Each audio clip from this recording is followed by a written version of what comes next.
Right. Well, that being the case, and all things being equal, I want to thank you guys for making it and sharing this time with us, with me, while we dive into the exploits of the shelter coterie and all that has befallen them and all the things that will befall them.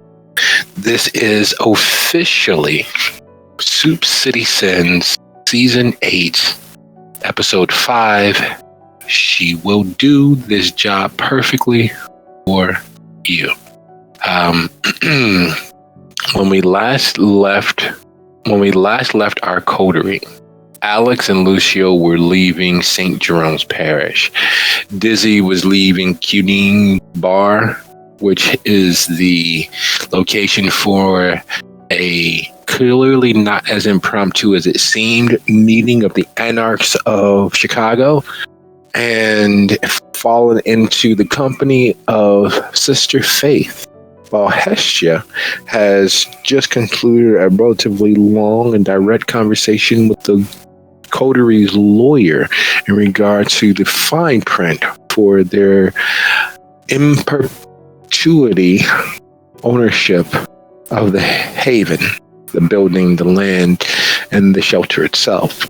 So, with the truths just there on the tip of everyone's tongues, with the information that they've received and the knowledge that they've obtained, with the offer for assistance extended, with the delving of mysteries made plain, and with all of the expectation of a visit to the dentist, we open with Alexander having come to grips with being in another holy place, a perniciously evil and dark holy place, but no less holy in its ideal. While most consider holy just the right and good spiritual matter, Alexander is of a mind, having not been very religious throughout the bulk of his life, understanding that holy is the emotional, mental, and often spiritual backlash of people's belief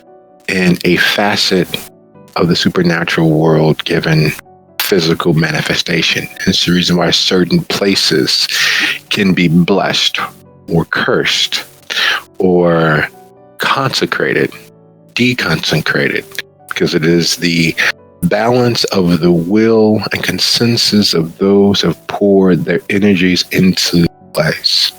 And the only difference between the two is to what bent, what manifestations of that belief has been poured into it, whether it were the dark thoughts of torment and anguish, anger, or otherwise, or the hope and belief that all things would work out for the best benefit of those who believe.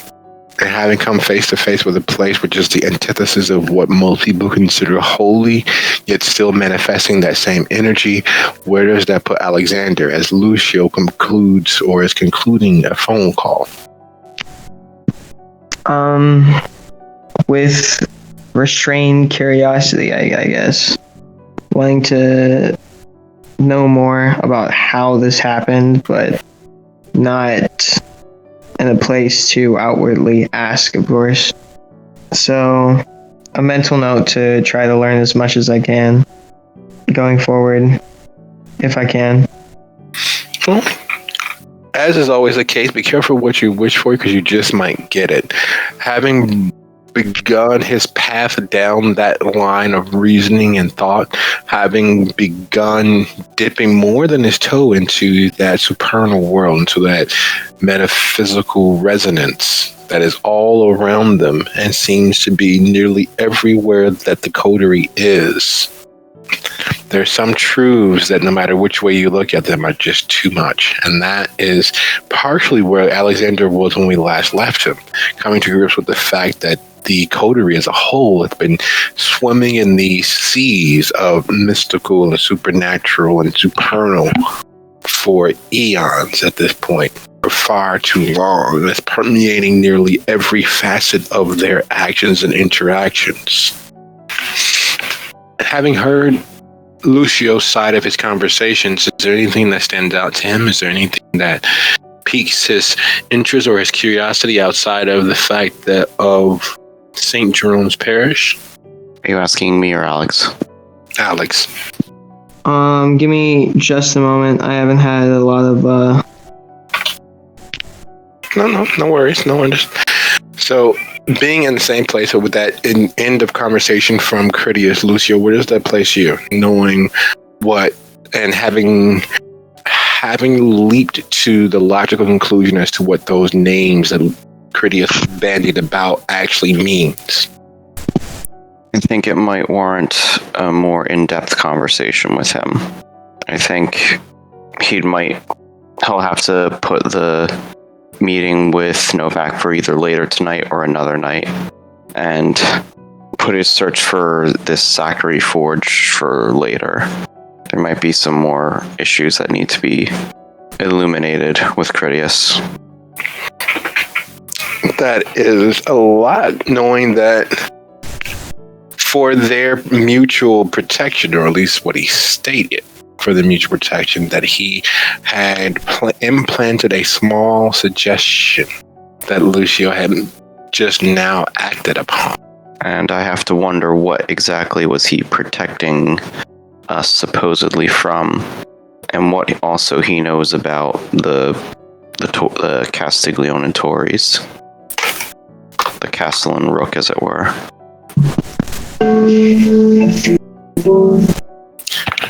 Their enmity against the city and against Capone has gone back decades, nearly centuries at this point, and yet here they still are, and still set upon obtaining the property of which the Haven is part of. It's a lot. It's a lot of a lot. And it is very much involved and circulating around the idea of the supernatural on their ability to reach across the veil. And as those thoughts are percolating and circulating through Lucio and Alexander, Critias clears his throat. I believe that this may be as far as this conversation can safely go by electronic means. I was just about to say the same thing. I think we might need to meet in person tonight. That can very well be arranged. I will be here for a few hours more. You are aware of where the Regenstein Library is, correct? Yes. Excellent. Have as an enjoyable evening as you might, if you are not to arrive. You as well. He ends his portion of the call. Lucia's gonna hang up and quickly figure out if he can reach, or if he can get his, that special stock that he'd been saving and bring it with him. Well, his personal haven is actually closer to the campus than where he is currently. The Coteries Domain in Rogers Park is as far north in the city as you can be. In fact, most of the locals still actually call it the North Pole of Chicago. It is equally far north as the campus is south. Luckily, both are just off of Lakeshore Drive and Sheridan, so it's a little easier to move between the two. But again, it is as far north in the city as you can go and still be in the city. Arsenio! Luckily, Arsenio's never too far away. He's actually at the curb. He has not taken back up smoking cigarettes, but he does take as much care as he can to not actively smoke anything inside the caddy. How are you feeling about a bit of a trip to my place and then to the library? Sure thing. That might be pretty good. You guys don't look that good. You look a little green, even for you guys. He moves around the car, opening up the passenger door for shotgun, as well as the rear door of the caddy. So, your place, or your place up here? My place. My actual home. That's good. You're not having him spend the night this time, are you? No, we're going to my place first and then to the library.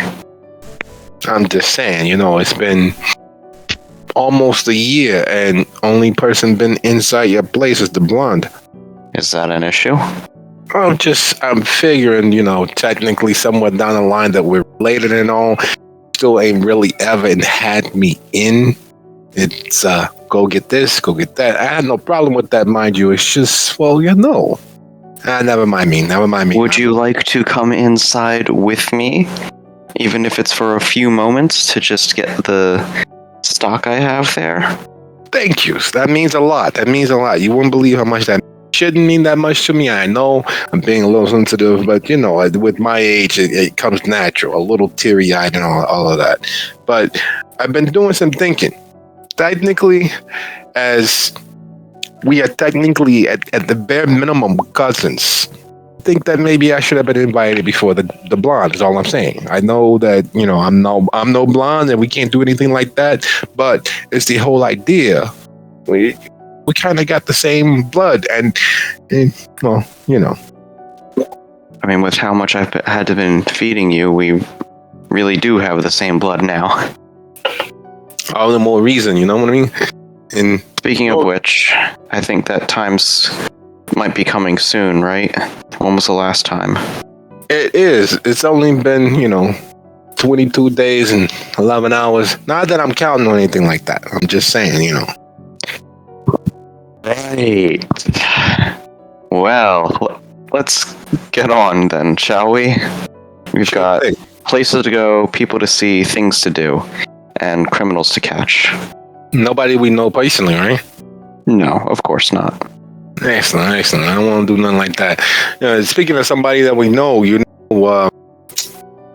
buddy Hugo has been a little low key. He's been there's a recruitment drive going on. Where? Evanston, Winnetka, something like that. There's a few of the newer, younger guys. They use electronics, and I got invited to a chat room. No one knows that I'm on the outs because I guess it'd be a black eye for the Don or something. For Ignacio, I'm thinking. And so they invited me, and I just said, yeah, and I'm looking at this disco ball thing, disco doctor or whatever it is.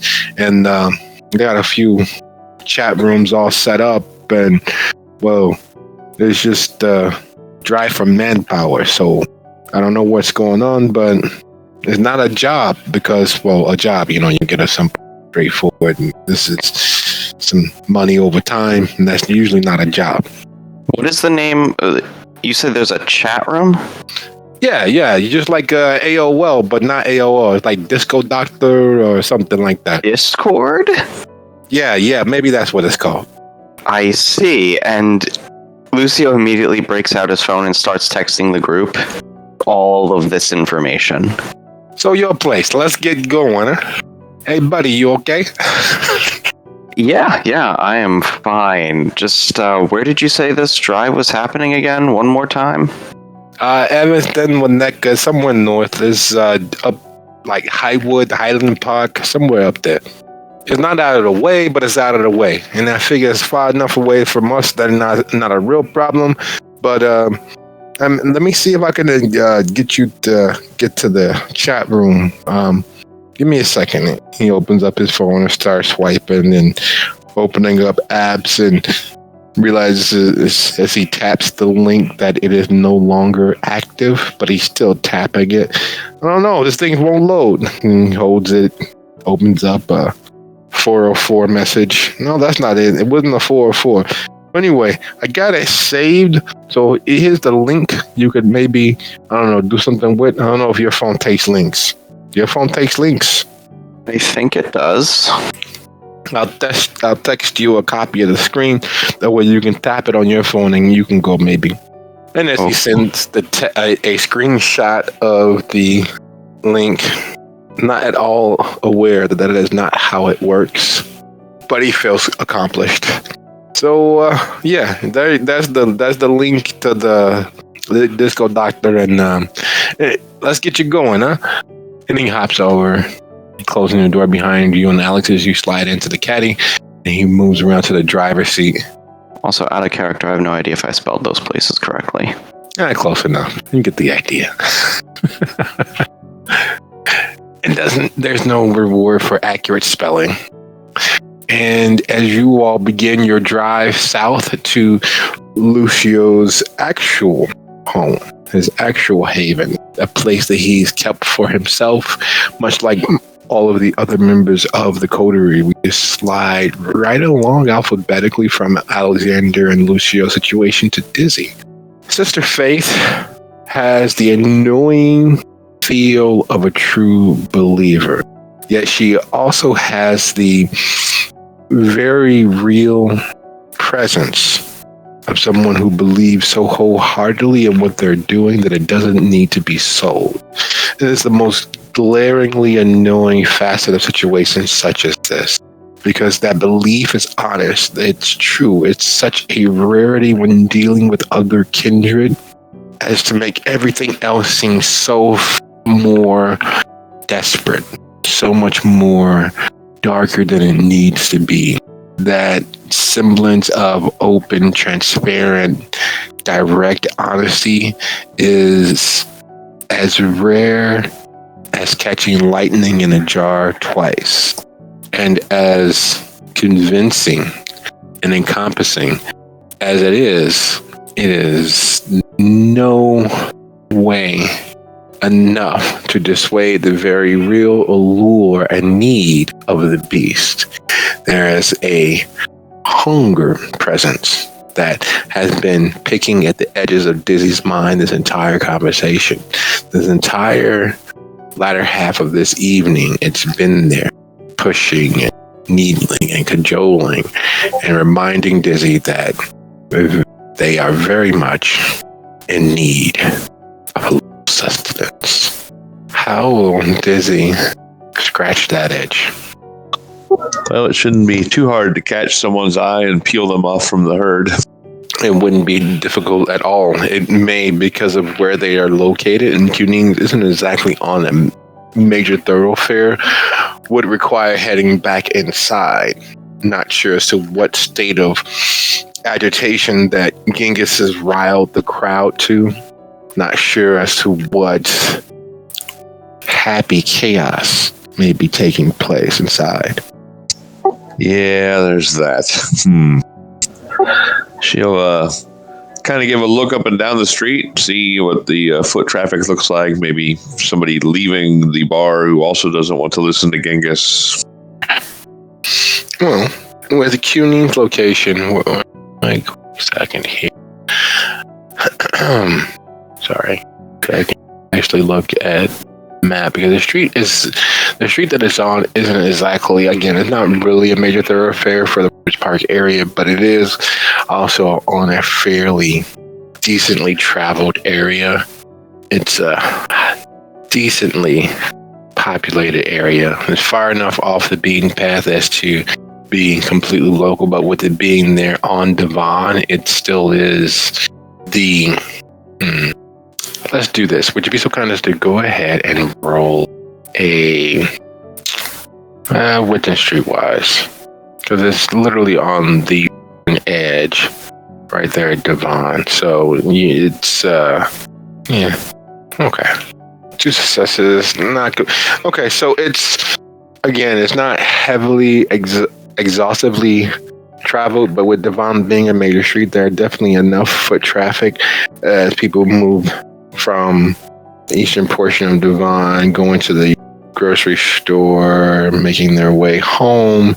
You can even see one of the towers that is one of the apartment towers east of where you are, where a lot of students stay. So it takes considerably longer than Dizzy normally has to put in the effort to hunt safely, to find someone willing for a quick moment aside, a conversation which leads to more than she has grown accustomed to. Even in as heavily populated city as Chicago, this is exceptionally long for her. Right at the point of absolute frustration, she finally catches the eye of a person, a victim who's willing to gamble it all. That's literally what they do every time she's able to pull a straggler from the herd, step to the side, And is he going full bore to get all facets of what she needs from feeding, or is it a wham bam, get going before I do something worse? Probably the latter there.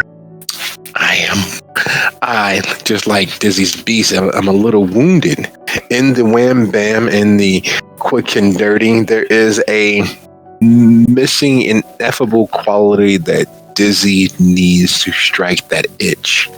Part and parcel of what Dizzy has fed upon and what she imprinted upon as a kindred is missing in the wham bam. It is far safer in terms of speed and sheer feeding, but it's akin to knowing you have a steak you can put on the grill versus picking up a couple, and not even a full 10 sack, but just picking up a couple of White Castles or Crystals instead of heading home and cooking the steak, or going to a fine dining restaurant and getting what you really want. This is the most ghetto of ghetto rations for Dizzy. It provides just enough caloric intake so that starvation is not a factor, but it is not fulfilling to the soul of her. Doesn't hit all of the bells and whistles. And while there's still that appreciation for the absorption of another being's life, it is missing that chef's kiss that'll put it over the top. It is missing the soul of it all. And so while satiated and while the hunger is lessened, and it's not as toe curling enjoyable, not as life affirming, it is still good, but it leaves Dizzy emotionally, mentally more. The physical aspect of it has been satiated. Yeah, well, she had other plans, and then, as usual, something popped up. Now, having concluded her feeding, having concluded her predations on another living creature, and heading back to Sister Faith's little car, Lucio's text vibrates through her phone. Does she take the moment to read it, to acknowledge it, to otherwise interact with it? Yeah, she'd probably read it and just put her phone back in her. You know that it's as she gets in, and there's a small tremulation of clear fear, and not because Dizzy is any more or any less of a threat than any other kindred. Dizzy, having been around people enough, realizes it's the fact that, true to her word, Faith has spent quite some time living in her car, and she's traveled across the country by herself. And she has effectively invited another kindred into her personal haven, into her sanctum of sanctum, into her safety. And that is a scary thought. She forces a smile, like, thanks. Maybe that's why we met. But you know that it is still a 2-hour drive for us to get to Milwaukee. Oh, we're not going to Milwaukee. You're not? Why not? I thought you wanted this rock. Well, yeah, but it's in Milwaukee. Who told you that? I have a few friends in a few of the other communities, spiritual communities, who said that they found it and it was seen in presence of their members in Milwaukee.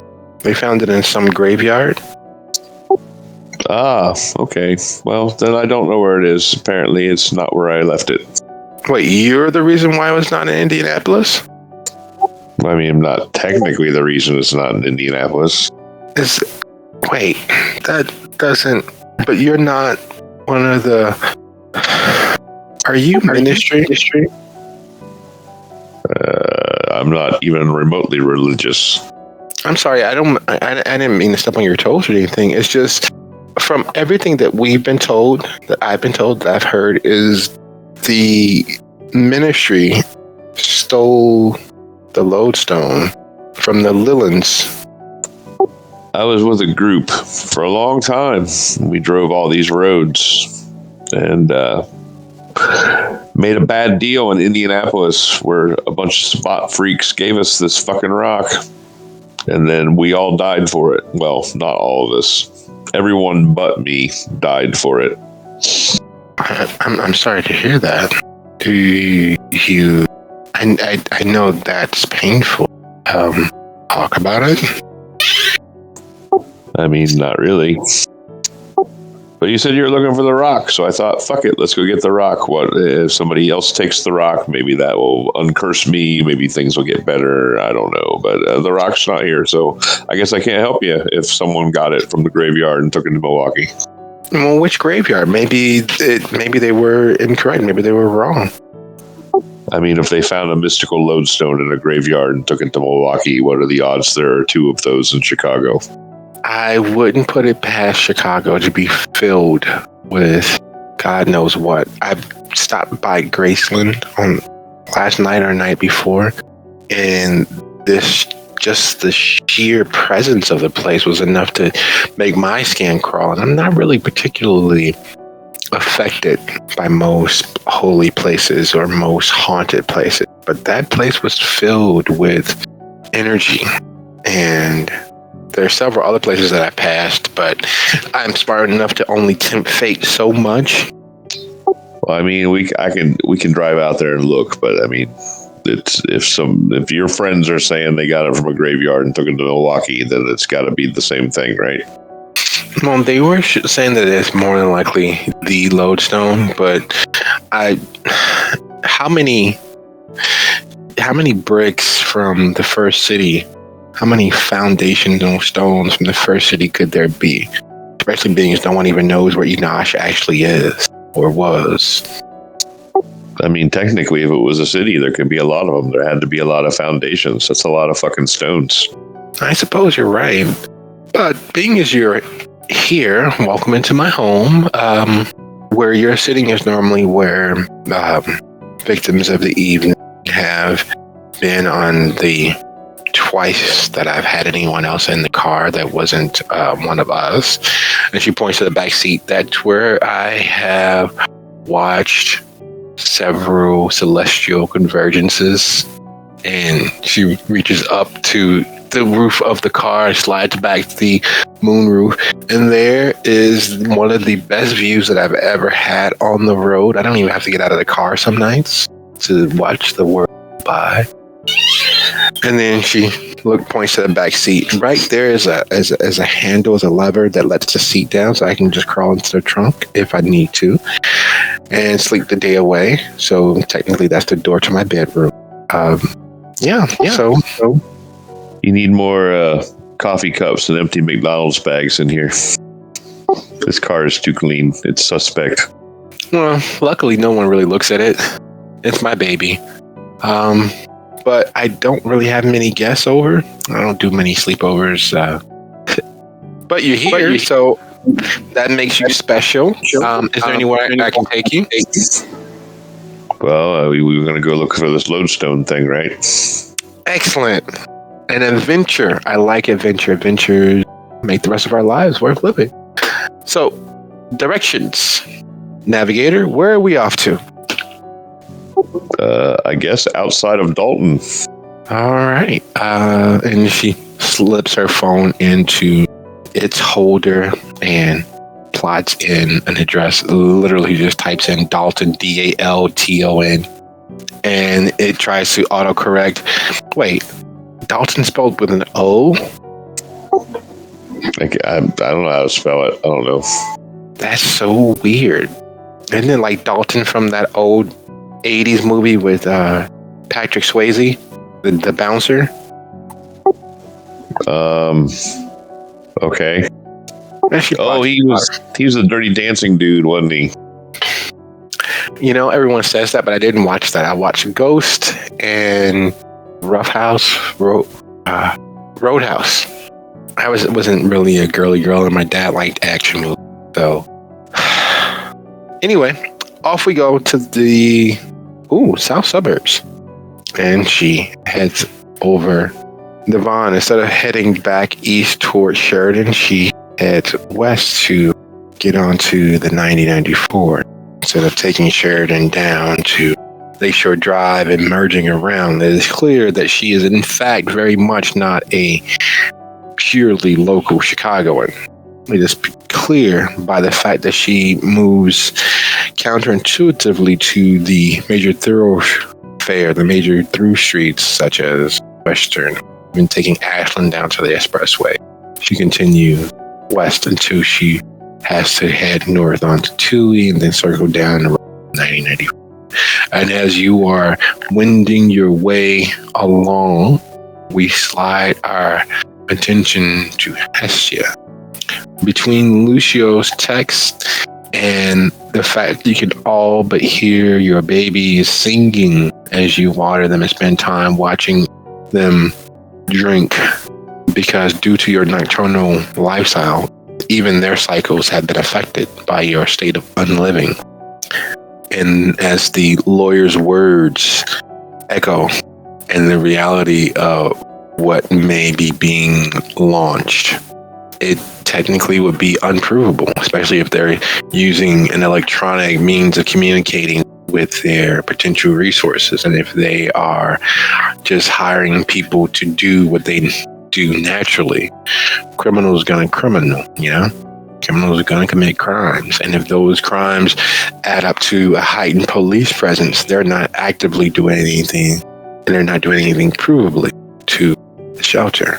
And between that and the very specifically antiquated wording for groups used in the contract and Byzantine doublespeak and legalese must be translated, where does that place Hestia mentally? As she's taking notes after finishing the watering and the trimming, it's a one of those serial killer boards, the ones with the strings and the thumbtacks and stuff. She goes over to that because she had one from before, and basically rips out a bunch of the pins that don't particularly matter to her anymore, makes a whole new space, and starts this mad scribbling of the different groups, the Puttanesca, the whatever they want to be called, and then the lawyer and Varos and all these the names, and she's putting them up, sticking the pins in them, and trying to make the strings make sense by connecting them and then undoing them and reconnecting them until it gives her something in her head that makes any sort of sense as to how to handle all this shit, because they need to keep Varos from being able to take the shelter back, obviously, even though he shouldn't be able to do it. I don't want that to be a chance. So we need to figure out how to word the contract or change the contract in any manner that won't trip him off, but that protects the shelter from him, so that I can get rid of him, because he's a problem. And then the whole Don and what he might be about to pull, and having to figure out how to run his name through the mud so it takes away some of his power. That's that. So that's what she's beautiful minding or criminal mind, whatever you want to call it. That's what she's trying to do with this stupid serial killer board and strings. And then she's gonna stop for a second and just kind of give herself a moment to take a breath, and then slip into a premonition. Hopefully that'll give her some insight. Okay. So she typically triggers her premonitions by focusing on the matters at hand, or is the board the way that she normally goes about causing the hand of fate to reveal itself to her? It depends. Normally, she focuses on a problem or a question, but the board is kind of guiding that this time. So she's going to use the board to guide it this time. Okay. That being the case, would you be so kind as to go ahead and roll your resolve plus auspice? Okay. Well, now, in very plain speak, there's no way to say it except for that. The devil's coming and hell's coming with him. You see Lucio's face bleed into the Don's, and from the Don's to a slightly puffier, shorter version of the Don's face with a mustache and salt and pepper wings. There's a dark-haired woman with glasses, and then the two girls from the shelter that were arrested for their criminal actions that were dragged through the mud. Then you see Daria and her sister, Don's wife. You see Hugo, and you see a huge silver cross. And then you see those crowns that you know are, in fact, the Shadow Kings that everyone speaks about in hushed and whispered tones. You see a melding of most of the visions that you've had previously that came unbidden when you were focusing on how best to protect yourself and the shelter from all of the pernicious actions in the hands of fate, twisting and pulling strings in the shadows around the coterie. And whereas before, reasoning came very slowly, ciphering out what the symbols, sigils, the signs mean, you see Al Capone's face sitting in like a disembodied Cheshire cat, sitting in your seat in the meeting room, your chair you've been there several times before, and is actually sitting there now in your meeting room upstairs, well, downstairs from where your lab is. You realize that this whole thing is about familial blood, a vendetta against one's own blood, against one's own family, against one's own supposed support group. This is a war between elders. This is the ramifications of an unending, unyielding battle that has raged across Chicago for longer than Chicago actually existed. You know for a fact that the Castiglione Tories won't stop. They will pick at the edges of nearly every action they find that the coterie is involved.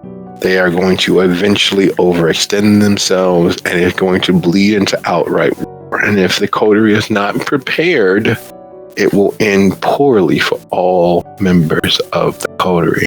They are mounting their forces, they are putting guards on the parapets, and they're picking at the edges. Luckily, most of the coterie's focus is consolidated and singular. They are working diligently, constantly, both physically and spiritually, to lay the coterie low. It is only a matter of a few weeks at best.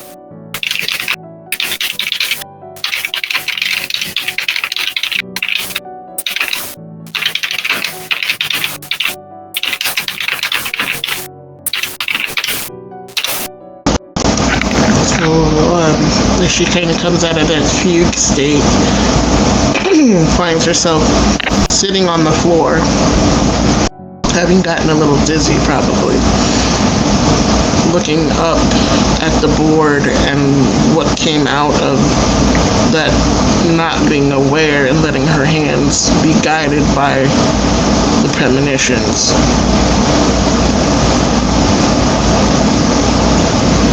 And she just kind of sits staring for a minute.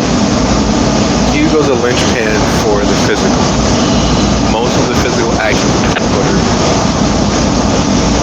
the Ignacio is the linchpin for the spiritual, and the Don is the linchpin for political. You're not sure why or how you picked out Maria, Mama Kaz, as the linchpin for the emotional, but you are sure that it is accurate. All of the physical issues that will come to the coterie due to the Castiglione Tories will be fed through Hugo. All of the spiritual attacks against the coterie will be linked to or fed through Ignacio, and all of the emotional will be fed through Mama Cass or Maria. That solidifies some things in her head. Now it's just me planning on how to get rid of those linchpins without being caught. How to rid themselves of those, or at least 2 out of the 4 of those, without it being directly traced back to the coterie. Hugo might be something that Hestia can handle themselves directly. Mama Cass is a harder one, but again, possibly reachable to get rid of. Ignacio, that's going to be a hard one. We had our hands on him before, but we don't know. I don't know how we get him again, but maybe that's something she can run by Lucio as to how best to manage that, and what help we can maybe get to not have our handprints all over it, basically. And as those ideas began circulating and picking at the edges of Hestia's mind, trying to consolidate them with the images that she saw, with the not quite scarring or damaging, but there is a considerable connection between all of the above, from Lucio to the Don, from the Don to whoever the slightly puffy older looking gentleman is, because you're sure that the Don is nowhere near his actual age, considering that you know for a fact that he is, much like yourself, dead. So he doesn't have the ravages of time making him age as he normally would have, even as decent of a shape as he was in, as physically active as he was for men of his age. There's a debilitating factor about prison. There's a debilitating factor just being as old as he in fact is. And combined with her previous interactions loosely with the Castiglione Tories, there is a question that is raised when she realizes that the face that she saw isn't Faye, isn't Lucio's sister. It is another young lady who is remarkably similar, and one that seems like she's seen before in all actuality. It's a face that she has witnessed in and around the shelter, but it's not Lucio's sister's. It is there on the tip of her tongue, there like a ghost in her thoughts, and just on the edge of her conscious understanding. She's gonna go get up and go look for who's on staff tonight and see if that person happens to be there. So as she's making her way through the shelter, a recollection dawns about buying vacuum cleaners, about Amalia chasing Raul's uncle and his friend off. A memory of a Maserati which had been painted a camouflage pink color afterwards. There's that thought, as well as the realization that everything that her vision, everything that her premonition reminded her of, boils down to a matter of blood. And with that sitting there in front of everyone, we have lost Alex. He's not up to completing or playing the rest of the session this evening. So we're going to take a quick 10 minutes and we'll be back here at 43 after the hour. Thanks a lot, guys.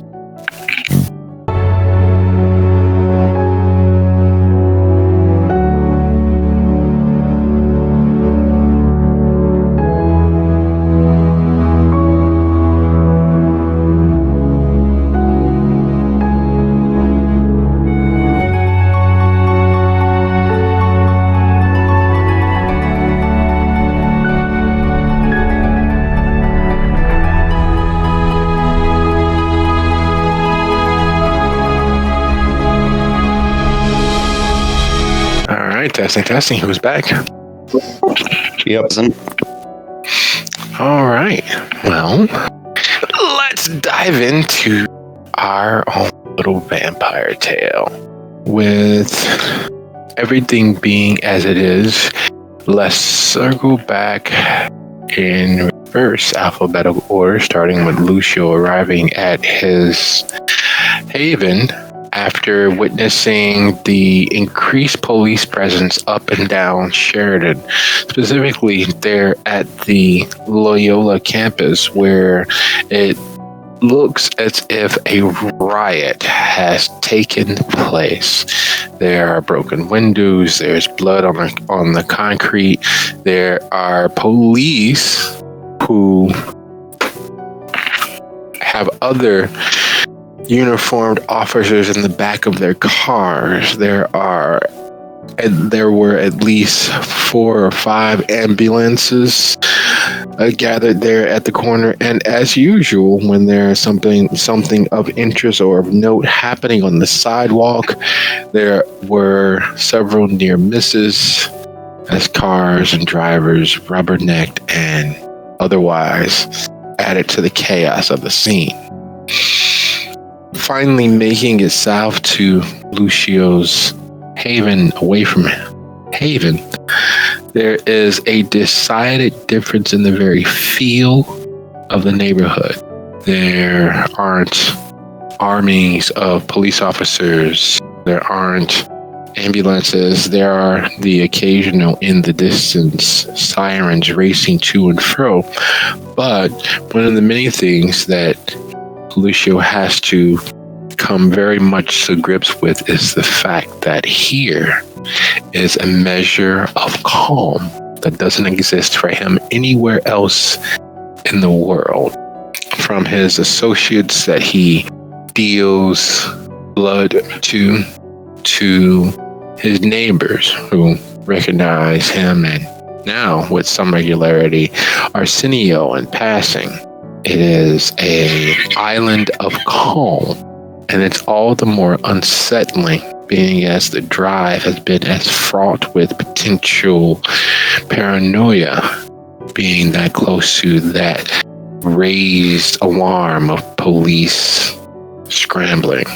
Even though he knows he wasn't at fault, even though he was subject of interest, there is a post-traumatic feeling that fell across him at watching that hive of activity that wasn't there a year ago.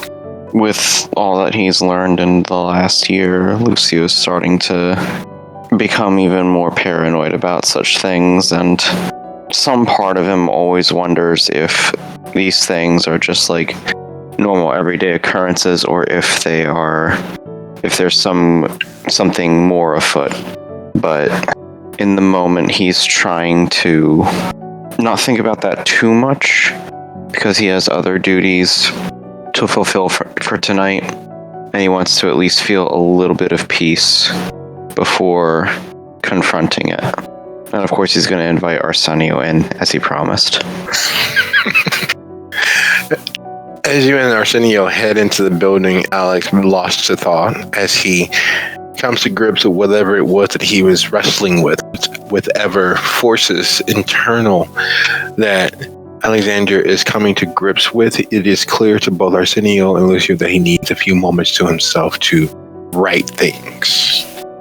And as they enter, Lucio's phone chirps like a strangled bird, and then again and again, and then they make their way to the elevator to head up to the floor.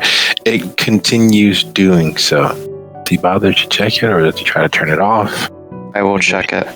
He has received, in the matter of 15 to 20 seconds, roughly about 14 different texts. Some of them dated a week ago. Oh, fuck. Who are they from, and what do they say? There's a few from Spot. It's a bank account. One is a bank account. One is a website that he literally needs to check. Then there's one from G, followed by several others from G, and they're all dated a few days ago to a week ago. There's 2 from tonight that happened earlier in the evening when he had his phone in his hand and it didn't come through. Yet here they all come all at once, as if the dam has broken and the flood of communications has hit him all at once.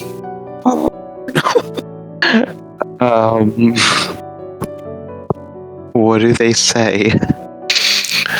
From G, they're pertaining to, and this doesn't initially make any sense, but that damned problematic anarch Sister Faith has been posting on Craigslist. She's going to be in and around Gary, which means she will probably make her way to Chicago sometime soon. If you see her, make sure you reach out to Damien, because she very much is one of the militant, spiritual, religious, cult-like leaders who are here to cause as much trouble as possible. She is a threat. She's not on the red list, but she is very close to it. Lucio is going to forward that one to the rest of the group as a courtesy. I assume that would be something that everyone should know, not just him. It, in fact, is a communication amongst the hound that to keep wary of and what to keep it on top of. And it's followed by never mind, she hasn't been spotted, she didn't make her show. Then it's, oh, fuck, Genghis is not at the succubus. We don't know where he is. He disappeared a week ago. Then there's a notice about potential inquisition in and around Indianapolis and Gary. Then there's a full-on outward, there's some mobilization happening, moving towards Indiana. And then there's the correlating messages from Spot. There is a presence of several detective agencies looking for Honor Mercer. And these are mercenaries and bounty agents that are flooding the city looking for Honor Mercer. Honor Mercer. Okay, Lucio's going to forward all the messages from G to the rest of the group. I'm going to take a quick note about this. Who was hiring mercenaries? Spot's not sure, but it's coming from north. Wisconsin, Michigan. He's not sure, but this person has hit the FBI watch list as a missing person. Honor Mercer, FBI watch list, hiring mercenaries. Okay. And if that fire of intelligence and delayed messages was not enough, you receive a video clip from Spot. Check this shit out. Look at all the makeup. And it is literally a auburn-haired woman, petite of frame, with Hollywood prosthetic fangs, leaping on another woman. And the way the blood spurts, he is running dialogue with the video underneath it in the message about how fake it looks, like real blood doesn't look like that. But there's a portion of Lucio that knows that is exactly what a gruesome and graphic feeding looks like. And while the flashing lights of the nightclub hide just enough of the action so that it can be believed to be fake, Lucio feels his already dead blood run cold. Who is it? I have a feeling I know who it is, but who is it? It is the missing person, Honor Mercer, and it's from some alternative club in Milwaukee. I am not sure what to do with this information right now.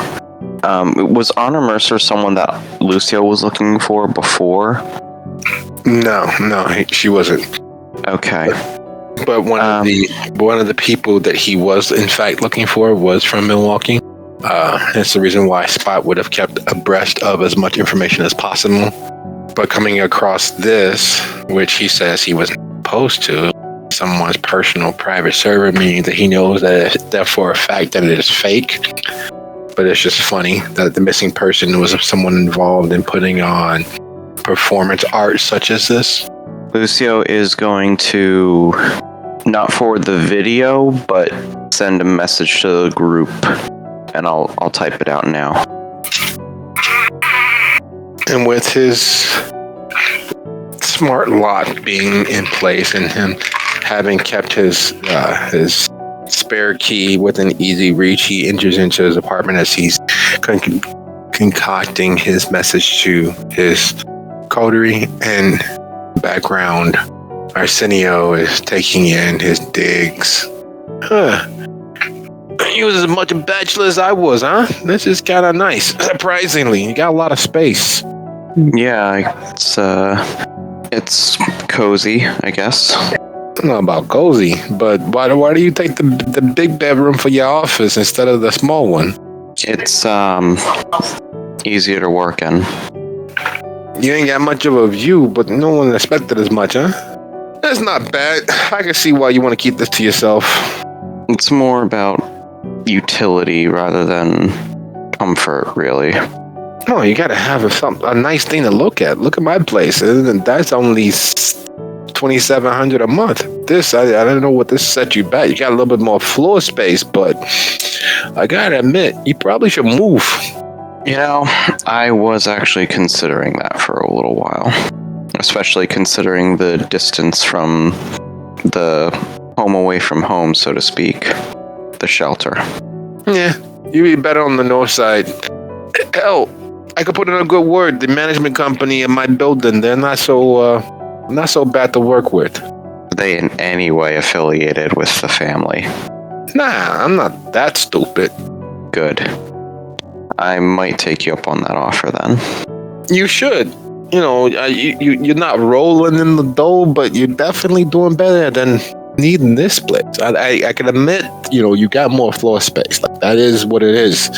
But it's not always just about floor space. You get a nice view. You get a couple of hot young collegiate neighbors. Well, the helping with the circulatory system definitely helps with adding some nice pocket change, So I could probably afford something a little bit better than this. And by a little, I mean something maybe that is my own rather than shared with a bunch of others. Well, yeah, that'd be nice too. Of course, speaking of your deal with the, the circulatory system? Yes. Not for nothing, but I've been doing some thinking. With what you charge and what you pay, there's no way that there's any longevity in that. Like, if there's too many of you guys doing it, I don't know how many it is of you guys you got, but the math don't add up. Especially being as you charge like nearly an arm and a leg, and these folks are still able to pay. Eventually, someone's gonna try to come up and try to get your stuff for cheap, by hook or by crook. Funny you should mention that. That is exactly what I heard recently, where that bitch Laura Blakeney is about to try and start her own rival company. I don't know. I just, I ain't got much, but I do got that the common sense the good Lord gave me. And if there's an easy way to get money, if there's an easy way to put your fingers on it, especially if someone's already doing dirt, you don't feel so bad about doing dirt to them. And you're no slouch, but you are back here by yourself. You ain't close to nobody that can help you out. And God forbid, you trust these guys that you deal with. You might want to look into security. The one advantage of this place is actually that it's pretty close to Cretius's domain, which is admittedly not the most security I could have, but it's something.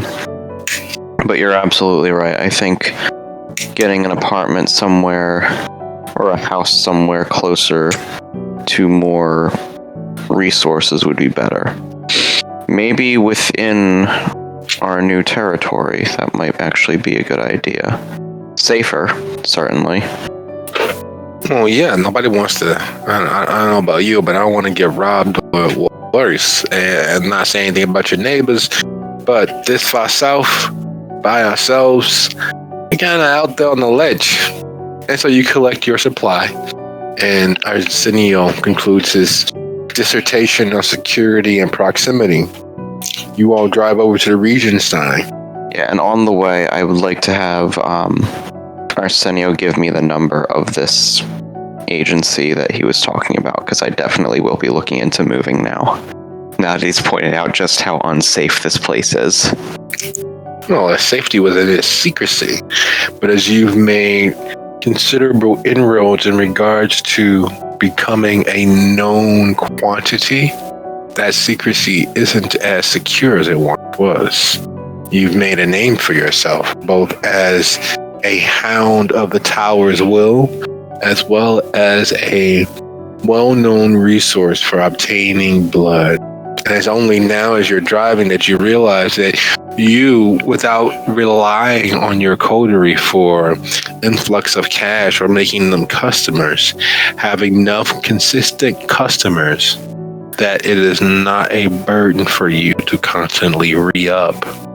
And with Sephora supply being far and away superior to all fractionated and medical supply quality, how long before someone gets desperate or their beast has their way with it? Or worse, a combination of the two. A desperate, beast-driven moment where you will either have to kill or be killed. And with that thought sitting before you, you find yourself at the Regenstein, the number 2 Arsenio's management company in your phone, and his screenshot of the link to the Discord where these resources are being accumulated by the Castigliones via cutouts and via Hugo. I'm going to forward that image to the rest of the coterie. Sounds like a plan. And as you forward that image through your group chats, through your text, we shift our gaze to Dizzy, who's pulling up to the cemetery where her crew hid the lodestone while they went to party, where they went to partake of the freely offered vitae, where they met their ends. Not much has changed since that night, except for the fact that the building isn't there. The Queen of Spades doesn't exist anymore. There is no longer any wreckage from the landmark that it once was. The streets are considerably quieter. There's not as much light as it often has. The floodlights out and fireworks going off in the distance, and it was a hotbed of entertainment of all stripes. It was the center of Dalton's party district. Now there are still the other clubs as competing clubs, but there's no longer a Disneyland. There's no longer cathedral to cardinal that was the Spades.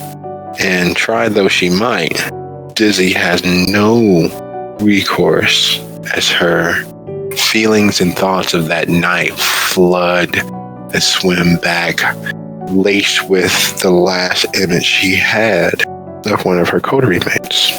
The last image being in the storage room of the 3 Happiness. So you've gotten quiet. Are you okay? Yep. All right. So where did you guys stash it? Well, it was over here somewhere.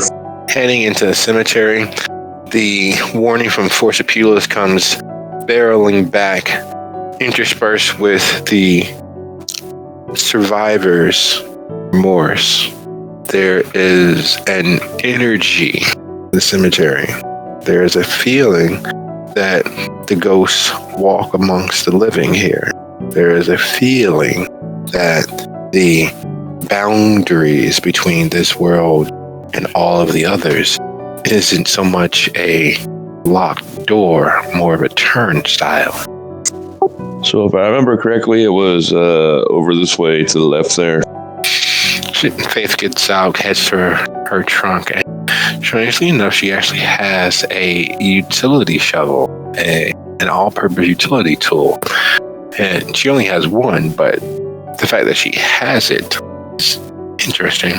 One of the things that Gas most assuredly would have had in the trunk of the van.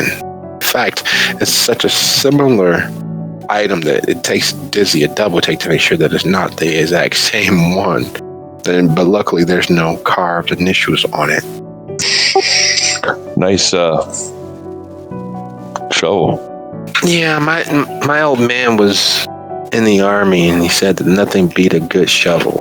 I didn't believe him for years, but I came up on this one. I was in just outside of New Orleans, the Lafayette area, and anyway, this was actually kind of gifted to me.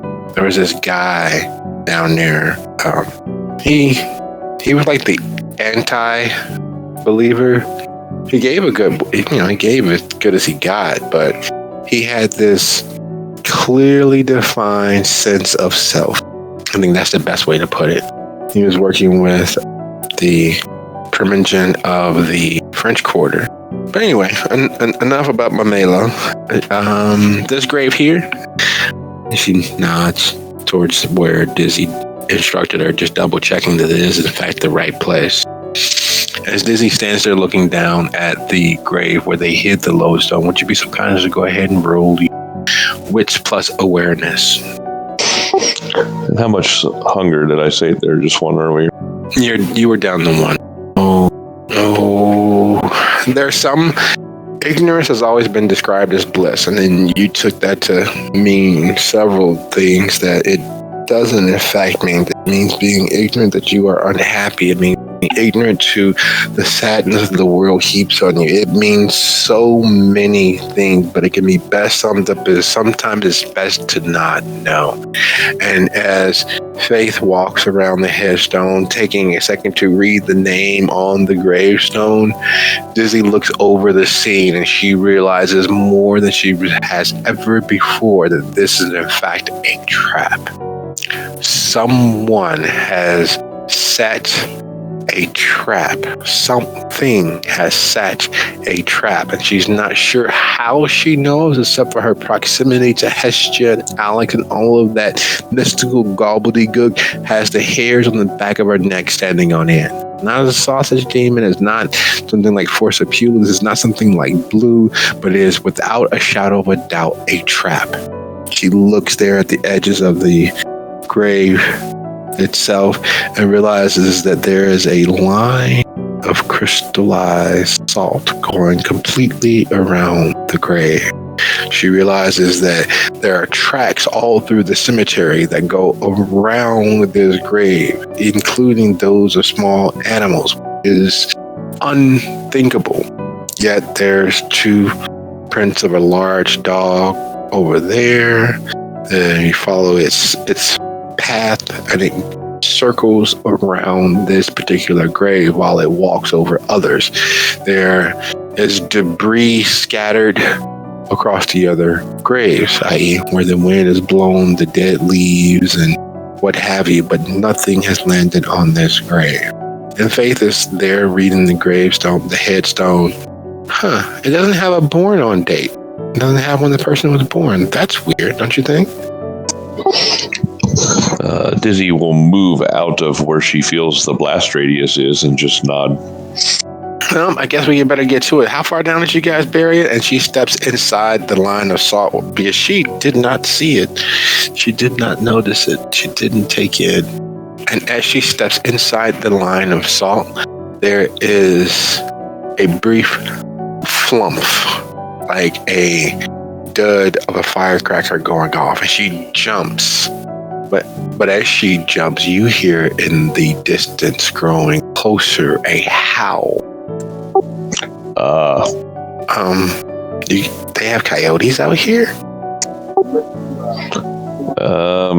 Yeah. And it's fine. Dizzy is doing the mental math until she hears the response, followed by another. How good are you with that shovel? That's not what it. That's please no. and she steps closer to Dizzy, looking into the distance around them. I think we should maybe come back another night. Maybe this is a bad night to be here. Actually, fuck the shovel. How fast can you run? I think fast enough. And she begins moving towards the car. She moves initially at a quick step walk, and she picks up her pace as she gets closer.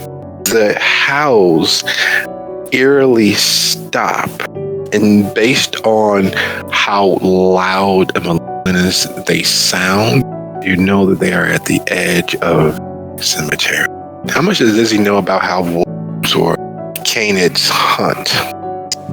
I mean, probably not a whole lot. Just the general knowledge that they kind of hunt in packs and whatnot. But the reason why wolves were scary to most prehistoric man was because they hunted just like humans. In terms of, at that time, humans hunted and were successful because they could run down their prey. By working in groups, they were able to tire out their prey. Just when they thought that they were safe, they turned around and realized that they were in fact still being pursued. Wolves hunted similarly and hunt similarly, except for instead of running you down till you're tired, they run you until you're tired and think that you've escaped by forcing you to run towards the pack instead of away from it. And as they can see, Faith's car there in the parking slip, just less than an eighth of a mile away from where they are. Having covered the bulk of the cemetery, getting back to the car, that thought of how canids, how wolves and coyotes hunt pops into Dizzy's head. Maybe not the car. What? No, we can't leave my baby. And as Faith says that, a real fear taking hold of her, we shift our gaze to Hestia as a real fear of what the future may hold, with how the forces are tactically aligning themselves against the coteries' interests. Instead of it being the almost chaotic blitzkrieg of hurry and wait, attack all at once that was formerly led by Ignacio, it is clear that the Don has been doing this far too long and is slowly and willing to be patient in amassing his forces and coming at them in such a way as where they cannot actively respond. Because after all, it's not him. And, they were capable and able to take care of their domain. That wouldn't have been an issue. How is Hestia, especially upon receiving the group text from Lucio, which is just a wealth of God no, holy shit, no. If Hestia was a drinker, this would be time. She would go into her office and open a drawer, and there would be whiskey in it, and she would drink at least half of the bottle, but that is not an option this time. So she is reading through these messages and trying to decide how best to catalog all of this new information. Lovely.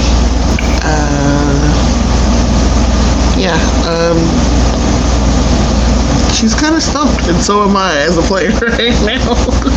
So give me a second. Everyone is aware of the rumors of how ancient Roman parents would scare their children and scare each other by purporting that the barbarians were without the gate, just outside.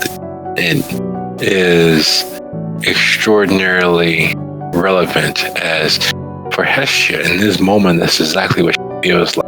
Barbarians are just outside the gates. Monsters are just there, and they are amassing. They are grouping up. They're forming up. The danger is in allowing them to stay there. The danger is in allowing them to form up. And yet, what are you going to do? open your gate to go out and face them?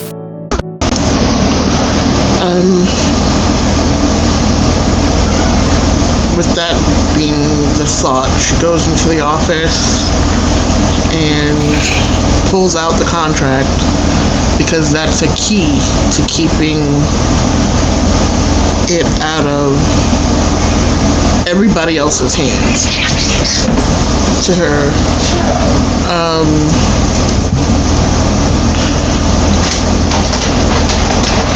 yeah, so she's going to sit down and she's going to go over the contract. She knows that it says that it has to, as long as it remains, or they remain in the coterie, it would be in their hands.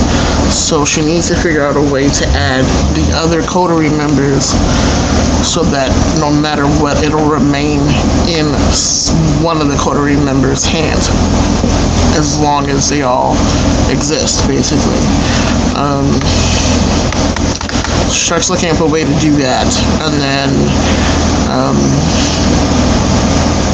then there's the thought of the girl in the Maserati and that whole situation and where she's seen her before.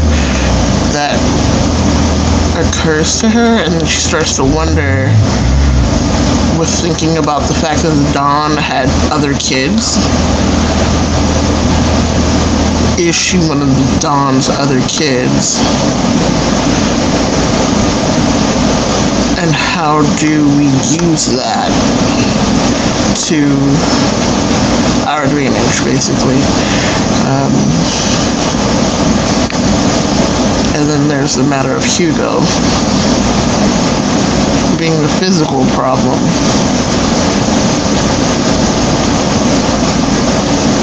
And making him disappear. How to get him somewhere that I can make him disappear. That's how she's thinking. So, yeah, she's in her office, again, moving around chess pieces in her head, reading over the text, trying to weave those into her thoughts. Okay. Would you be so kind to roll your resolve plus aspects? Oh, this is just a night. You guys are just, fate is on your side. The dice gods have chosen for you all to be aware and know everything. And as Hestia is arranging the puzzle pieces and moving the chess pieces in her mind, she gets the image of Dizzy in a dog bowl. An action figure size Dizzy laying on top of a mountain of kibble in a dog bowl that says Fido, and gathering around are 3, 4, 6 pug-sized wolves descending on Dizzy, who's looks like a almost realistic version of Woody and Buzz combined into one figure laying atop the kibble. You see the dog's name, well, the first pug's name, the first pug-sized wolf's name as Sergey.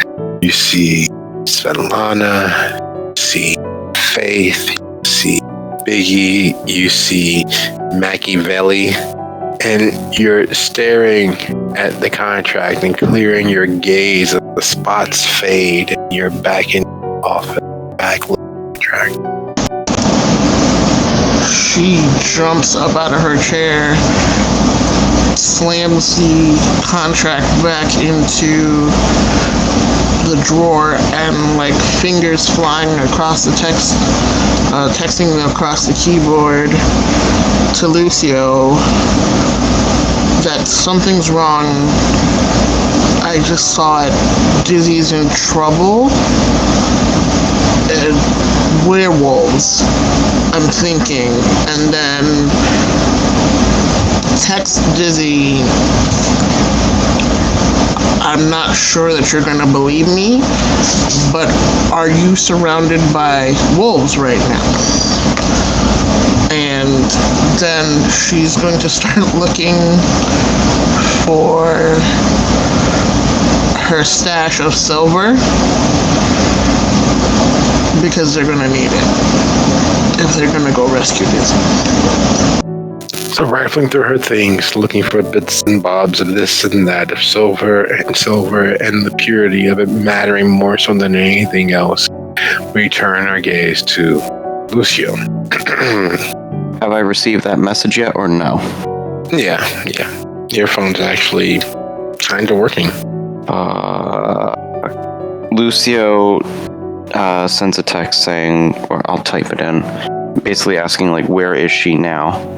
Because he's at the very southern tip of Chicago right now, basically. So if it's north, then there's no way he could make it anywhere close to in time.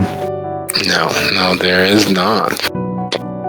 Lucio turns to Arsenio, and after retrieving the bottles, he says, you might need to take care of something if you're able to make it in time. Head back to the shelter. It sounds like there's trouble. They might need a ride. Okay. We guess you just want me to go back north and leave you where you at? Yeah. I'll be fine. Okay. Bring a gun, in fact. And Lucio hands him the hand cannon. Bring this gun. Sure thing. I could always use a backup piece. And this might sound weird, but if you have any silver hiding anywhere in that caddy or anywhere else you know of, now's the time to get it. I'm not so much partial to silver, but I do got a couple of pieces of platinum. Got some white gold. It's gotta be silver. The silver don't go my skin tone, but I'll do what I can do. All right. And Lucio's gonna start heading into the college. So you head in, and as per his word, he is still there at the table, concocting more notes for more speeches and more lectures, and in his environment. And he is looking rather snazzy in his turtleneck and blazer. Dressed up for the evening, I see. No, I had an earlier engagement. I'm not fond of Annabelle for various reasons, though I must admit, the Bahari underneath Azulia growing up, never want to give into the superstitious drivel, but they do manage to throw engaging gatherings. I don't know too much about these Bahari, but I think I was at one of their gatherings once.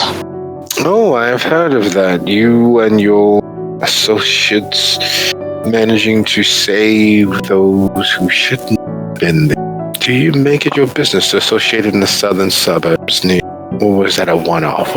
Simply there for Zuli? We don't normally go that far. It is a shame. I hear that the Protectorate has not quite regained itself since your gathering there. Suzuli's gathering of her disco. Is there somewhere a little more out of the open? Or are we currently in a public area, or is this his office, his private office? Oh no, you're in his research wing. Pretty much that's really what this portion of the library is. No one really uses it but him. Okay, never mind then. Lucio's gonna bring out the bottle. I figure now's as good a time as any to share this as we go over some of the more intriguing facts surrounding us. That is, he looks at the bottle and he looks as if he could stare into the very soul of it and being that provided the vitae.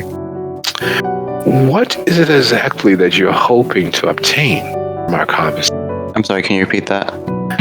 What is it exactly you're hoping to obtain from our conversations? Since you've been around for a while, I figure you might have a better understanding of the histories and connections of the city that I don't. That is very much in my purview. Chicago is a city that has always been at war with itself, partially due to the Methuselahs who rested and slumbered here. That is no longer the case. It is still at war with itself, but as it is now, it is one mind turned on itself versus two war. And with that, he decants the bottle, taking a deep whiff of what lies within, then corks it back. Had I known that you've grown so associative with Sephora. I do, I guess, have some kind of special arrangement with her, I guess. That much is obvious based on your vintage. The other dealers rarely have the opportunity to be gifted such a valuable strain. Lupine or Fey? I believe we... Out of character, do I know? Because I believe we finished off the last of the Fey one. It is definitely lupine. Alright. That would be lupine. I see. Well, I hope that you will not be driving anytime soon. At least not under your own power. That is... I will not be, thankfully. It's extraordinarily potent, and for one of your age, it is akin to imbibing far too deeply the most potent of alcohols. But you could Color me intrigued. You could prove me wrong. You've proven far more resilient than I expected for one of your age. So, which aspect are you curious as to? I want to know more about the Castle and Rook. What you know about them, because they seem to be the prime issue, and I have a feeling they're going to be mobilizing against us very soon. I want to know the history of them, Capone, and what exactly the nature of the shelter is that we own, because it seems to be an extremely important location for them. For them and most people who are of a mind to believe in the mystical gobbledygook. Do you know, for quite some time, that Capone, in an effort to escape the authorities, looked into the popular mysticism of his day. I did not know that. And many people who believe that his charitable efforts and acts was merely to stave off ill will amongst the common man, that each of his soup kitchens and charities, if properly mapped, are at the beginnings of the end of various mystically denoted paths. There's even a mention that it was due to his property spread across the city that the Lupines initially took greater offense to us kindred. That he, in attempting to flout his Neapolitan ancestors, dabbled with things that he should not, namely the holy sites for various Lupine. I understand that they have aligned themselves in tribes similar to our clan. And as he says this, we shift gears to Dizzy. Would you be so kind as to roll your dexterity and athletics for me? You, of course, can add your celerity to the... As you say, maybe not the car and already start moving away from it. Faith takes a step without the proper fear that one should have when hearing wolves or other canids close on one's heel. Step further, and as she takes that step further, she is bowled over, and the claw strike that was intended to take off both of your heads only catches her across the chest, sending her flying back as Dizzy ducks under the soon-to-be completely deceased form of Faith. Before her is literally that thing that should not exist. It is a hairy, tall monstrous version of a wolf, which is half man, half wolf, and clearly far too excited to be hunting in this moment. What is Dizzy going to do? As her phone begins to go off. Well, she's going to reach in her jacket and draw her little friend, and then blink the fuck out of there. All right, sounds like a plan. So, being as this is effectively a foot race at hyper speed, we're going to need to beat them by an outcome of 3, or for them to beat you by an outcome of 3. A contested roll. And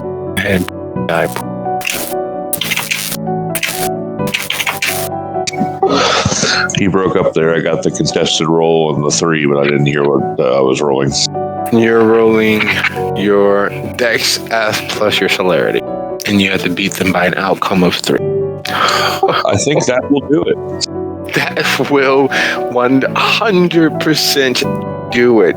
Common paranoid fright in a situation where you are beset up by creatures from underneath your bed, when you're set upon by the worst, most frightful aspects of monsters from the dark, causes all sorts of things to happen. In Dizzy's case, it does not cause her to lose her common sense in regard running to most crowded aspect of the city possible. Heading across 159th, heading towards the Pisketeers Lounge, towards the Adonis, and behind her in the blink of an eye, she blurs into the closest facsimile to a living version of the Flash.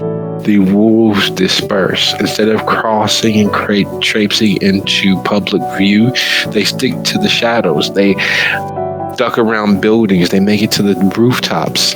And by Dizzy staying on the main street, by staying in well-lit portions, while she does unfortunately get the attention of the local kindred, she manages to keep the hunters, who have their own version of the masquerade, from chasing her down. They are not mad with fury. They are not mad with rage. And so they try to utilize tactics and secrecy to keep their own version of the masquerade intact. And this saves Dizzy's existence. There is no doubt in her mind that Faith no longer exists. There's no doubt in her mind that if she had chosen to book it and beat it across the darkened landscape, or take it to Faith's car, that she would not be here to dread having come this far from her newly crowned territory. And with Dizzy all but breaking the door off the hinges at the Pisketeers Lounge, falling into the very crowded, very active club, we will draw to a close here, leaving Dizzy just inside the Pisketeers Lounge, Hestia gathering her arms, Arsenio racing across the city, and Lucio sitting directly across from the epitome of the elder statesman of Kindred Society. I want to thank you. I look forward to continuing into our season finale next week and during the week via prompt. Good night, everybody. Good night, everyone. Night all.